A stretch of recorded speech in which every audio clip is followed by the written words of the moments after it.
Assalamualaikum warahmatullahi wabarakatuh. Yang terhormat Ibu Ernani SPD MPD selaku dosen pengampu mata kuliah Teori dan Apresiasi Prosa Fiksi. Baiklah, di sini saya Nadia Oktaviani akan memaparkan hasil analisis saya, yaitu menganalisis novel yang berjudul Segitiga karya Sapardi Djoko Damono. Baiklah, yang pertama yaitu resensi buku dari novel Segitiga karya Sapardi Djoko Damono, atau judul novel Segitiga, penulis Sapardi Djoko Damono, penerbit PT Gramedia Pustaka Utama, tahun terbit Maret 2020, halaman 320 halaman. Pertama-tama yaitu pendahuluan. Sosiologi adalah ilmu yang membahas tentang struktur sosial, proses sosial, serta perubahan sosial yang berkembang dalam suatu kelompok masyarakat dan sifat perilaku sosial. Dengan hal ini kaitannya dengan karya sastra, karena masalah interpretasi sosiologi, moral, filsafat menimbulkan kehadiran pencipta. Dalam kajian sosiologi sastra juga mengandung tentang unsur etika, sosial, dan budaya. Novel Segitiga berkaitan dengan sosiologi sastra yang membicarakan tentang hubungan percintaan yang rumit. Dalam novel ini terdapat 3 tokoh sentral, yaitu Suryo, Gendis, dan Noriko. Tidak bisa ditentukan siapa yang menjadi tokoh utamanya. Seperti namanya, segitiga, terdapat 3 sudut, 3 sisi, dan 3 tokoh yang ketiganya memiliki peran dan sudut pandangnya masing-masing yang diciptakan dalam kepala kita. Selanjutnya yaitu sinopsis. Sinopsis dari novel Segitiga karya Sapardi Djoko Damono, yaitu paragraf pertama dalam kisah ini diawali dengan sebuah benih bekati buakong seduri kecil yang tinggal di sebuah. Nah, jadi saat bocah ini menyeberang jalan, di depan laki-laki tersenyum sambil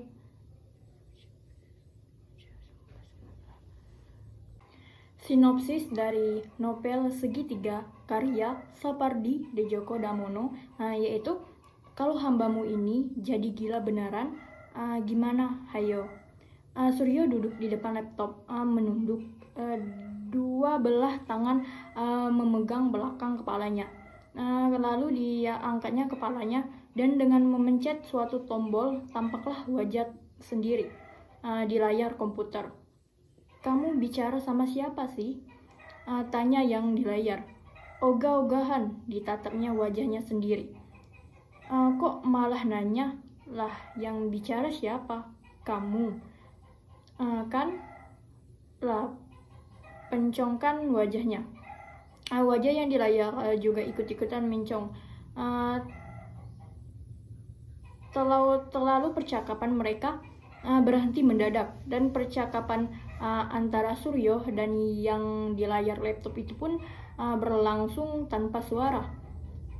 Kalau kamu memang maunya jadi gila, ya gila saja. Apa susahnya? Suryo diam, malah membayangkan seorang perempuan muda yang beberapa hari lalu dilihatnya di sebuah warung Jawa di Jalan Slamet Riyadi. Itulah pikiran yang menjadikannya khawatir jangan-jangan menjadi gila karena perempuan muda itu. Ia membanding-bandingkan wajah perempuan yang di layar itu dengan sepupunya, Gendis, dan menyimpulkan keduanya tidak bisa dibandingkan. Masing-masing memiliki ciri khas menjadikan keduanya tidak hanya cantik, tetapi juga memiliki semacam kekuatan yang bisa menyihir lawan jenisnya. Kalau saja Gendis bukan sepupuku, katanya selalu kepada dirinya sendiri. Iya, kalau saja. Ia sayang sekali pada Gendis, terutama sejak terjadi apa yang oleh keluarga besarnya dianggap sebagai malapetaka.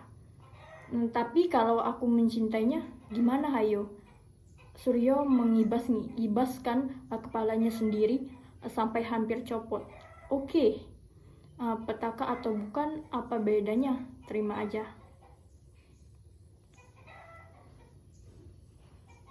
Baiklah, selanjutnya yaitu pembahasan dan hasil penelitian.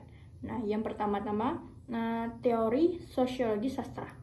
Nah, penelitian yang berjudul Analisis Sosiologi Sastra dalam novel Segitiga karya Sapardi Djoko Damono termasuk ke dalam kritik sastra dalam aspek pengkajian sosiologi sastra. Langkah-langkah penggunaan teori sosiologi sastra. Pertama, pendekatan yang ini akan membicarakan latar belakang penulis. Kedua, aspek dalam karya itu sendiri diteliti dari sudut kepentingan masyarakat.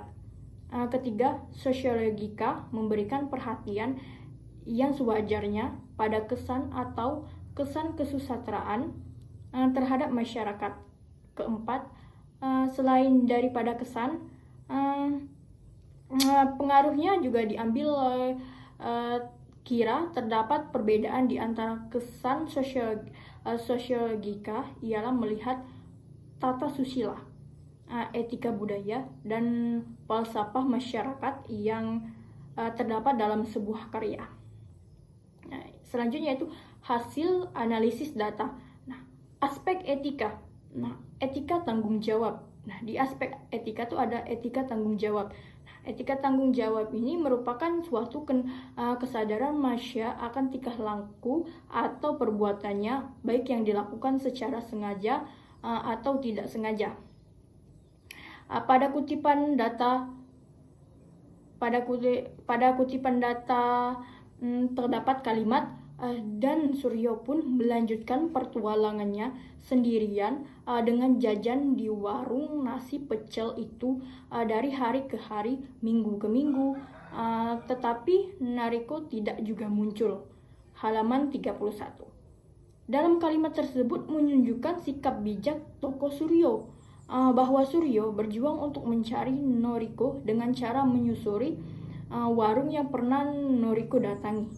Meskipun Noriko tak kunjung datang, Suryo tidak pantang menyerah. Baiklah, selanjutnya yaitu ada etika hati nurani. Perbedaan tingkah laku pada setiap manusia dinilai dari baik buruknya perbuatan yang dilakukan setiap individu. Baik buruknya tingkah laku manusia harus dipertanggungjawabkan oleh dirinya sendiri. Kutipan hati nurani yang ada di dalam novel Segitiga karya Sapardi Djoko Damono. Di dalam kutipan data tersebut, pengarang ingin menyampaikan hati nurani melalui tokoh Suryo yang menyayangi keluarganya dan merasa utuh dengan adanya keluarga. Yang berbunyi, ia yang telah membuatnya utuh, yang menyebabkan mereka menjadi satu masyarakat kecil, itu sebabnya Suryo mati-matian menyayangi mereka. Halaman 104. Diciptakan seseorang untukmu. Nah, dari kutipan tersebut, tokoh Suryo memiliki hati nurani, sebuah rasa kepedulian yang terlihat jelas bahwa Suryo sangat menyayangi keluarganya. Suryo merasa utuh dengan adanya keluarga. Baiklah, yang selanjutnya yaitu etika hak dan kewajiban. Antara hak dan kewajiban terdapat pertautan timbal balik yang tak dapat dipisahkan. Di mana ada hak, di situ ada kewajiban. Karena apa yang menjadi hak seseorang menjadi kewajiban orang lain. Setiap manusia dan masing-masing mempunyai hak dan kewajibannya yang tidak lepas dari hak dan kewajiban. Nah, di dalam kutipan Suryo, di dalam kutipan yang berbunyi, Suryo itu ontang-anting, dan menurut kitab Primbon Betaijemur harus diruat. Halaman 102. Kutipan tersebut memperlihatkan hak dan kewajiban bahwa Suryo itu bahwa Suryo itu harus diruat aturan-aturan yang telah berusaha ditetapkan dalam lingkungan masyarakat.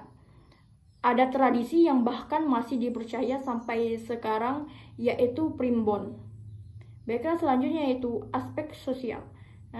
Ada interaksi sosial. Interaksi sosial merupakan hubungan-hubungan sosial yang dinamis, yang menyangkut hubungan antara orang-orang atau perorangan, antara kelompok-kelompok manusia maupun orang perorangan dengan kelompok manusia.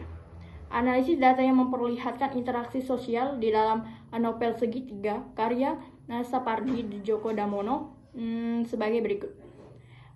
Pagi hari, dua perempuan muda itu ada di rumah Gendis bersiap-siap ke Yogyakarta untuk pergi ke sana dan menaiki kereta api.